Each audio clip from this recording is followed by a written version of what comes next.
I never imagined my family's treehouse would become the center of a neighborhood war. The massive oak that dominated our backyard had sheltered the wooden structure for 23 years longer than most of the houses in Maple Creek had even existed. But Patricia Wilson, with her perfectly highlighted bob and perpetual frown, was determined to see it demolished. "I've filed a formal complaint with the HOA," she announced one Saturday morning, standing at the edge of my property with a clipboard clutched to her chest. "That eyesore violates at least 7 different codes." I stared at her, coffee mug frozen halfway to my lips. The weekend had barely begun, and already Patricia was ruining it with her crusade against anything that didn't fit her vision of suburban perfection. "Patricia, that treehouse was built when my father bought this property. It was here before any HOA existed in this neighborhood." "Rules are rules, Xavier," she replied, emphasizing my name like it was something distasteful. "The HOA bylaws clearly state that all structures must be approved by the Architectural Review Committee." I took a slow sip of my coffee, trying to keep my temper in check. The HOA can't retroactively apply rules to structures that predated it. That's not how this works. Patricia's eyes narrowed. "We'll see about that. Board meeting is Tuesday at 7. I suggest you prepare your case." With that, she pivoted on her designer heels and marched back to her immaculate Tudor-style home across the street. I watched her go, a sense of dread settling in my stomach. This wasn't the first time Patricia had targeted someone in the neighborhood, but it was my first time being in her crosshairs. The treehouse wasn't just any structure, it was a family legacy, built by my father for me when I was 8 years old. Now, as a 31-year-old man who had inherited the house after Dad's passing last year, that treehouse represented one of the few connections I still had to him. Inside, I pulled out the folder of property documents Dad had meticulously organized. The man had kept everything: permits, receipts, even photographs of the treehouse construction back in 2002. If Patricia wanted a fight, I had the ammunition. My phone buzzed with a text from my best friend Xavier Thompson. Everyone called him XD, to avoid confusion with me. "Heard the Wicked Witch of West Maple is on your case. Need backup," I smiled despite my irritation. News traveled fast in our community of 70 homes. Tuesday night, HOA meeting, bringing the big guns. I spent the next 2 days gathering evidence. The original building permit for the treehouse, dated photos showing its existence well before the Maple Creek HOA was established in 2010, and even statements from longtime neighbors who'd watched my father build it. Mrs. Patel next door even offered to come testify that her children had played in that treehouse alongside me for years. Tuesday evening arrived faster than I wanted.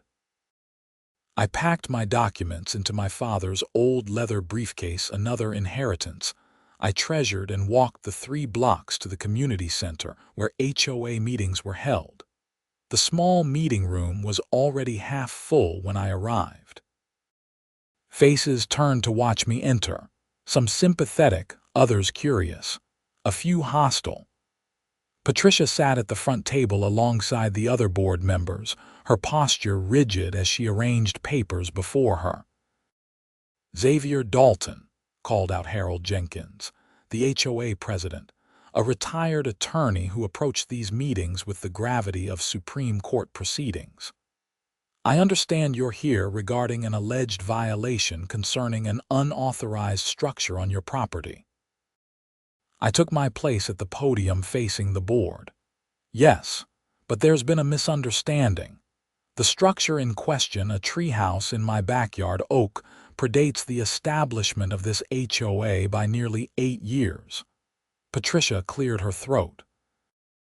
"Mr. Dalton's structure is visible from 3 different properties and constitutes an eyesore according to Section 7.3 of our community bylaws. Furthermore, no architectural review was ever submitted for approval.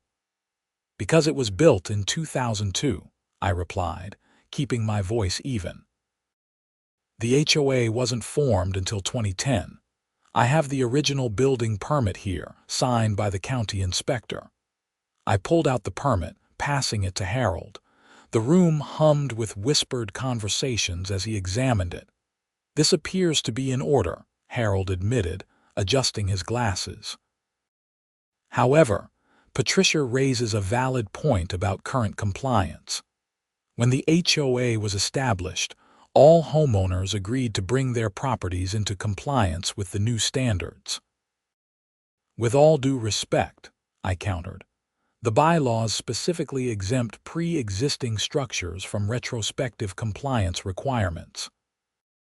Article 12, Section 4 states that permanent structures legally established prior to the formation of the association are grandfathered in unless they pose a safety hazard or violate county building codes. The room fell silent. I could tell from Harold's expression that he hadn't expected me to know the bylaws so well. Patricia wasn't deterred. "That treehouse is hardly a permanent structure," she argued, making air quotes with her fingers, "and I question whether it meets current safety standards." "It's been inspected twice since its construction," I replied, pulling out more paperwork. "Once in 2010 when the HOA formed and again last year when I inherited the property.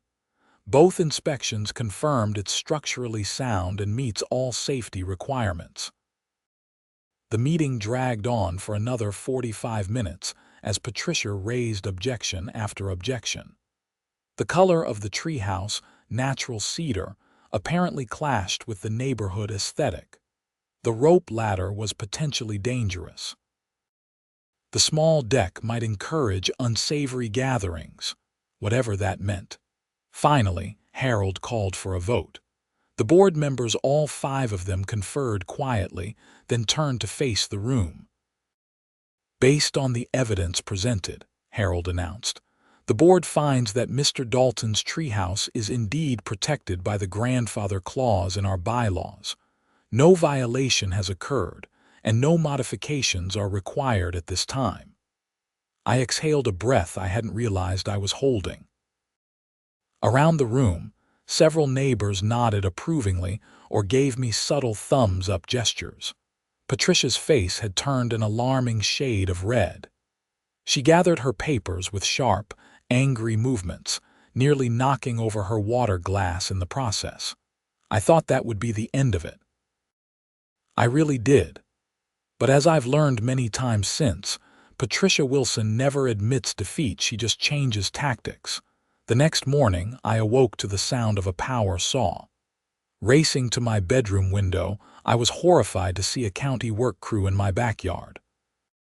Patricia stood nearby, arms crossed triumphantly as a worker on a cherry picker took a chainsaw to one of the main branches supporting my treehouse.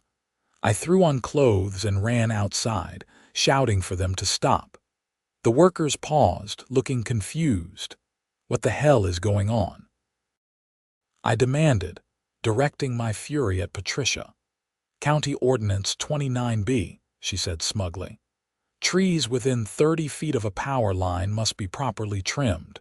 Your oak is exactly 27 feet from the line running along the back fence. So trim the branch near the power line, not the one holding my treehouse." The crew foreman approached, looking uncomfortable. "Sir, we received specific instructions about which branches needed attention." "From who? The county doesn't take specific instructions from random citizens."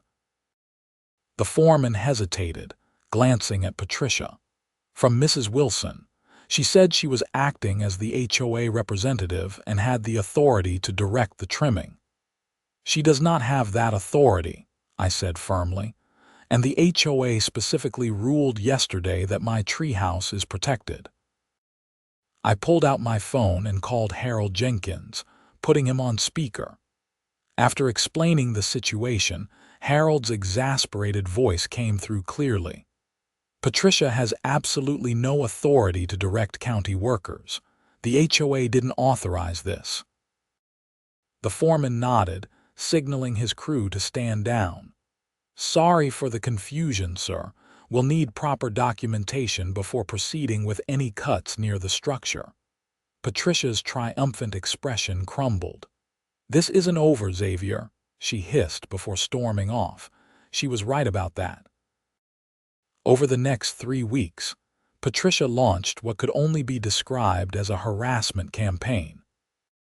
She filed complaints about everything from the height of my grass, which was perfectly within the 2-4-inch requirement, to the color of my mailbox, standard black, approved when the neighborhood was built. Each complaint required a response, eating into my time and patience. My neighbor, Mrs. Patel, caught me one evening as I was checking my mailbox. "Xavier, dear, you know why she's doing this, don't you?" she asked, her voice lowered conspiratorially. "Because she's the neighborhood tyrant," I suggested. Mrs. Patel chuckled. "No, well, yes, but there's more to it. Her grandson is visiting next month. He's 7, and apparently all he talks about is wanting a treehouse. Patricia promised him one, but her backyard trees aren't suitable. She's been eyeing yours for weeks." The revelation stunned me. She wants my treehouse for her grandson. Not exactly. She wants it gone because she can't have one. If she can't have it, no one should. That night, I sat in my treehouse for the first time in years, thinking about Mrs. Patel's words. The wooden planks were smooth from decades of use. The walls covered in fading drawings and carved initials mine, my childhood friends, even my father's TD plus MD surrounded by a heart, commemorating my parents. This place was more than wood and nails. It was my history. The next day brought a new development. A certified letter arrived informing me that the county was conducting a review of non-conforming structures in our area. My treehouse was specifically named for inspection. This was no coincidence. Patricia had connections at the county level. Her brother-in-law worked in the permits department. She was escalating. I called my friend Jordan Parker, an attorney who specialized in property disputes.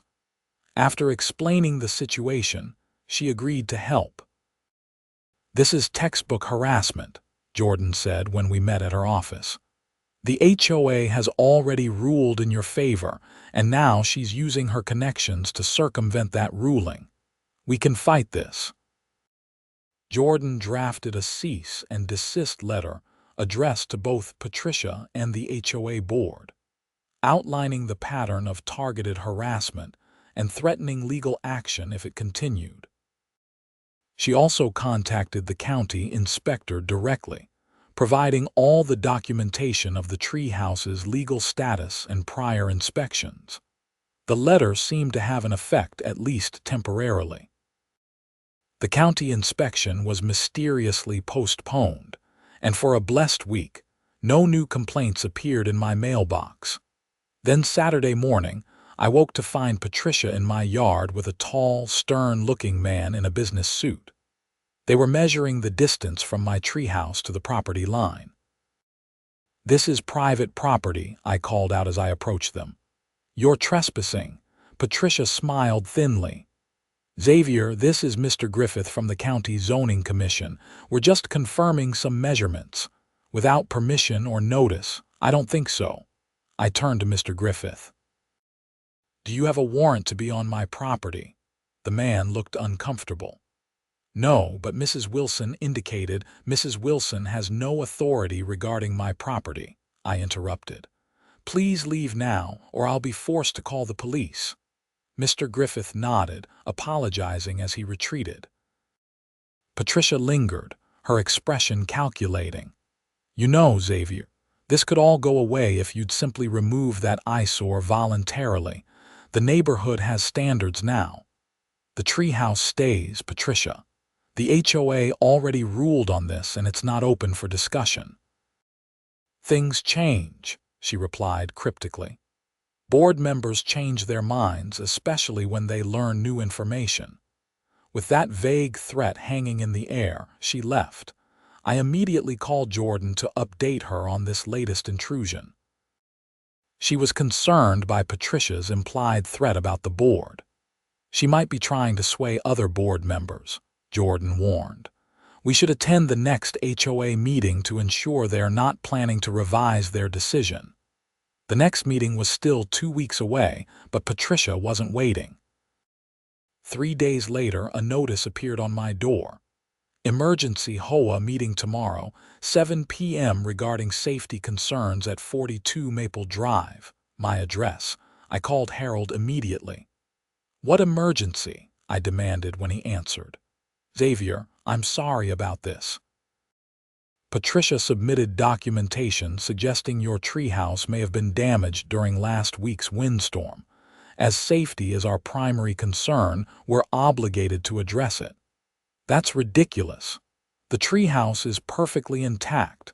This is just her latest attempt to get rid of it. Harold sighed. I understand your frustration, but she provided photographs that appear to show structural damage. We have to investigate. Fine. But I'm bringing my own documentation and my lawyer. The emergency meeting was packed. Word had spread about the ongoing battle, and neighbors were taking sides. I was heartened to see most seemed to support me, offering sympathetic nods as I entered with Jordan beside me. Patricia's evidence consisted of blurry photographs supposedly showing a sagging floor and cracked support beam on my treehouse. I recognized them immediately. These photos aren't even of my treehouse, I said when given the floor. Notice the red paint on the railing. Mine has always been natural wood, and the tree itself is clearly a maple, not an oak. Murmurs spread through the room as board members examined the photos more closely. Patricia stood abruptly. The dangerous condition exists regardless of whether these specific photos are fraudulent, Jordan interrupted. Mrs. Wilson, did you knowingly submit false evidence to this board? Patricia faltered, her confidence visibly shaken. I received these photos from a concerned neighbor who preferred to remain anonymous. How convenient, I remarked. I have actual, current photos of my treehouse taken this morning, showing it's in perfect condition. I also have the structural engineer's report from last year's inspection. As I distributed my documentation, I noticed several board members exchanging troubled glances. Harold looked particularly disturbed as he compared Patricia's photos with mine. Mrs. Wilson, Harold said finally, falsifying evidence to the HOA board is a serious violation of our ethics code. We'll need to discuss this matter separately. Patricia's face flushed. This isn't about me. It's about maintaining our community standards and property values. That treehouse is an eyesore that diminishes the aesthetic appeal of our neighborhood. An older gentleman in the back stood up. I recognized him as Mr. Grayson, who'd lived in Maple Creek longer than almost anyone. If I may, he said, his voice carrying surprising strength for his 80-plus years. I remember when Tom Dalton built that treehouse for young Xavier here. It was the summer of 2002, and half the neighborhood kids helped out. It's been a landmark in our community for over 20 years, long before we had an HOA telling us what color our mailboxes should be. Others nodded in agreement, and several people began sharing their own memories of the treehouse children who had played there. Teenagers who had found a quiet reading spot, even a marriage proposal that had taken place on its small deck. As I listened, I realized the treehouse had become more than just my personal connection to my father. It was woven into the fabric of the neighborhood itself. Harold called the meeting back to order. Based on the evidence and testimony presented, the board finds no safety concerns regarding the treehouse at 42 Maple Drive. Furthermore, We reiterate our previous ruling that the structure is protected under the grandfather clause of our bylaws." He paused, looking directly at Patricia. "Additionally, the board will convene separately to address the submission of apparently falsified evidence, which may result in sanctions against the responsible party." Patricia gathered her things and left before the meeting formally adjourned, her face a mask of barely controlled fury. I thought that would finally end it. Patricia had been publicly called out, her tactics exposed. Surely now she'd back down. I was wrong. The following weekend, I returned from grocery shopping to find my backyard swarming with people. A large yellow excavator was parked on the street, and workers were setting up what looked like heavy-duty tree removal equipment.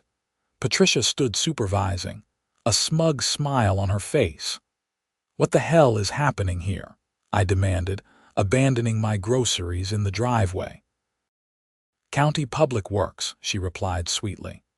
"That oak has been designated for removal due to disease." "Disease? It's perfectly healthy," one of the workers approached, hard hat in hand. "Sir, we have an order to remove a diseased oak tree at this address. Apparently, it's infected with oak wilt and poses a danger to other trees in the area."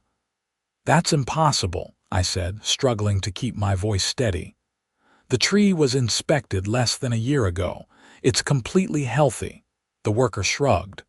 "I just follow the work orders, sir."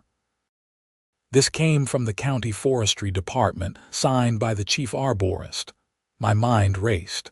Patricia's brother-in-law worked in permits, not forestry. How had she managed this? "I need to see that order," I insisted. The worker retrieved a clipboard from his truck and handed me an official-looking document. The signature at the bottom made my blood run cold. "Jennifer Wilson, chief arborist." "Jennifer Wilson?" I asked, looking at Patricia. "Any relation?" Her smile widened. "My cousin." Such a dedicated public servant. This was corruption, plain and simple. Patricia had used family connections to fabricate a disease diagnosis for my perfectly healthy tree. "Everyone stop what you're doing," I announced loudly. "This order is fraudulent. I'm calling the police." Patricia's smile faltered. "Don't be dramatic, Xavier. The county has the authority to remove diseased trees, yes. But this tree isn't diseased, and I suspect your cousin never actually inspected it. That's fraud, Patricia, and using county resources for a personal vendetta. That's misuse of government authority." I was already dialing 911. Several workers had stopped their preparations, looking uncertain. "This is private property," I continued. "Without my permission or a court order, you cannot remove this tree, especially based on a falsified work order." The police arrived within minutes, Officer Jenkins and his partner, Officer Rodriguez. I recognized Jenkins immediately. His son had played in my treehouse years ago. "Xavier," Officer Jenkins greeted me. "Dispatch said there's a dispute about tree removal." I explained the situation, showing him the work order with Patricia's cousin's signature and detailing the ongoing harassment campaign. "Mrs. Wilson," Officer Jenkins said, turning to Patricia, "did your cousin personally inspect this tree?" Patricia's composure was cracking. "The forestry department has procedures. That's not what I asked. Did Jennifer Wilson physically come to this property and inspect this oak tree?" I don't monitor my cousin's work schedule." Officer Jenkins nodded to his partner, who stepped aside to make a call. A few minutes later, he returned. "Just spoke with the forestry department. Jennifer Wilson is out of state at a conference this week. Has been since Monday. The signature on this work order is dated yesterday. The implications hung in the air." Patricia had either forged her cousin's signature or convinced her to sign a fraudulent document. "Mrs. Wilson, I need you to come with us to the station to answer some questions," Officer Jenkins said, his tone now formal. We're investigating possible charges of document forgery and attempted destruction of private property. Patricia's face drained of color. This is ridiculous. I was acting in the community's best interest. You can explain that down at the station, Officer Rodriguez replied, gently taking her elbow. As they led Patricia to the patrol car, I turned to the work crew. I think we're done here, gentlemen. The foreman nodded, already signaling his team to pack up. Sorry about this, sir. We'll report the fraudulent order to our department. The next few weeks were a whirlwind of legal proceedings. Patricia was charged with forgery and misuse of government resources. Her cousin, Jennifer, initially tried to cover for her but eventually admitted she had never inspected my tree and had no idea Patricia was using her signature. The HOA called an emergency meeting to address the situation. With Patricia now facing criminal charges, the board voted unanimously to remove her from her position. They also issued a formal apology to me for the harassment I'd endured. Harold visited me personally to deliver the news. We've also amended the bylaws to strengthen protections for grandfathered structures, he told me as we sat on my porch. What happened to you shouldn't happen to anyone else. I appreciate that, I said, though I doubt anyone else has a Patricia in their lives. Harold smiled grimly. You'd be surprised. HOAs can attract people who crave control. Most board members genuinely want what's best for the community, but there's always one. Patricia's legal troubles continued to mount. During the investigation, authorities discovered she had been selectively enforcing HOA rules against neighbors she disliked, while ignoring violations by her friends. She had also apparently been taking kickbacks from certain contractors for steering HOA maintenance contracts their way. By summer's end, Patricia had pleaded guilty to reduced charges in exchange for community service and restitution. Part of her plea agreement required her to sell her house and move out of Maple Creek, a condition many neighbors privately celebrated. Mrs. Patel invited me over for tea one afternoon as moving trucks arrived at Patricia's house. You know, she said, watching through her lace curtains, her grandson never even visited. That whole story about him wanting a treehouse was just another manipulation. I wasn't surprised. The sad thing is, if she just asked nicely, I would have let her grandson play in my treehouse. Dad built it for neighborhood kids to enjoy. Mrs. Patel patted my hand. Your father was a good man. He would be proud of how you protected his legacy. The following weekend, I decided it was time to honor that legacy properly. I invited the neighborhood children and their parents for a treehouse reopening ceremony. Jordan helped me organize it, setting up a small barbecue and games in the backyard.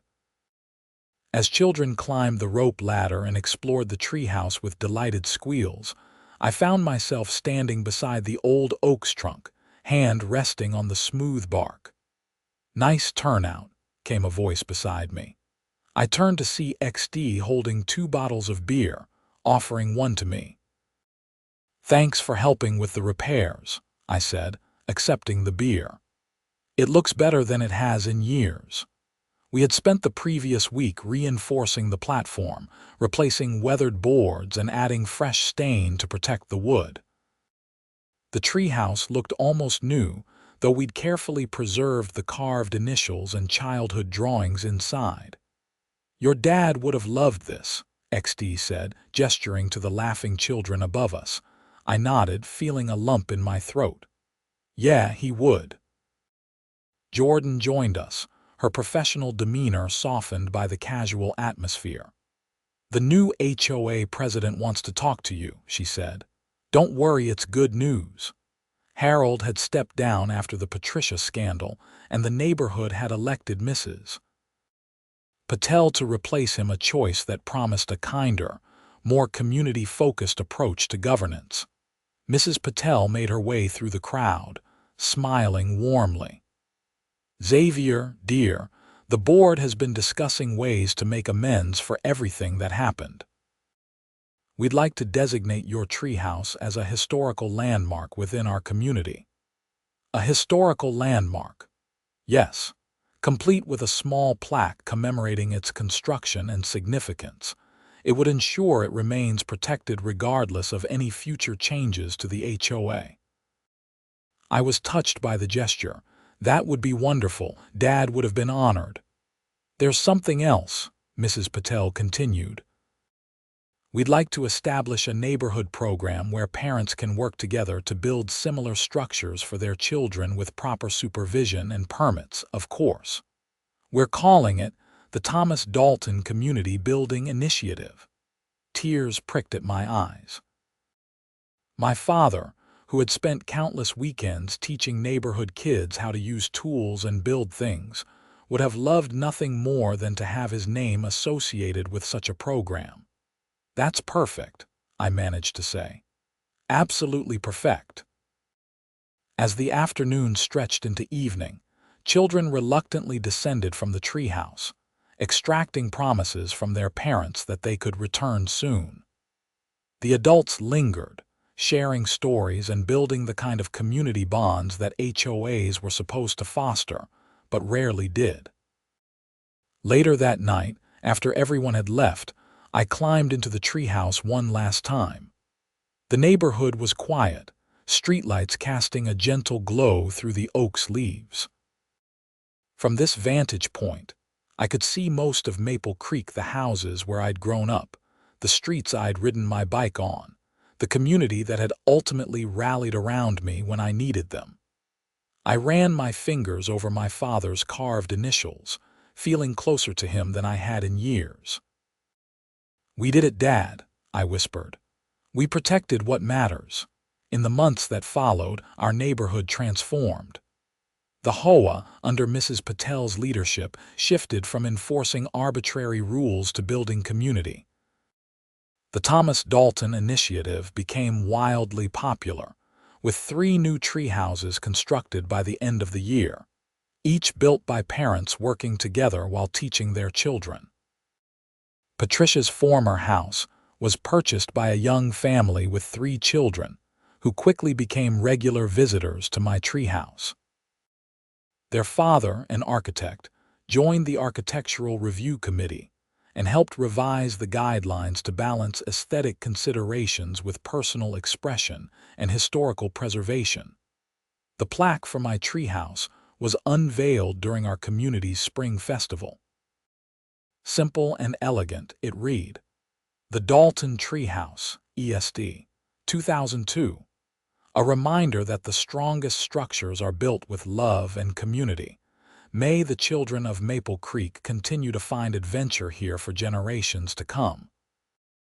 As I stood among my neighbors that day, watching a new generation of children playing in the sturdy branches of my father's oak, I realized something profound. Sometimes the battles we fight are about more than property rights or rulebooks. Sometimes they are about preserving the connections that turn houses into homes and developments into communities. My treehouse had stood strong for over 20 years, weathering storms both natural and human-made. Now, thanks to an unlikely conflict with Patricia Wilson, it would stand protected for many years to come, not just as my childhood memory, but as a symbol of what makes a neighborhood worth fighting for. The oak's leaves rustled above us, catching the spring breeze as if my father was there too, watching over all of us. I smiled, knowing that his legacy lived on not just in wood and nails, but in the bonds between neighbors and the joy of children discovering their own adventures, high among the branches where dreams have always found a home. And as for me, I found something unexpected through this ordeal: a deeper connection to my community and a renewed appreciation for the place I'd always called home. The treehouse that had once been my childhood sanctuary had become something more, a reminder that sometimes Standing your ground isn't just about defending what's yours, but about preserving what matters for everyone. Maple Creek had changed in the years since my father built that treehouse.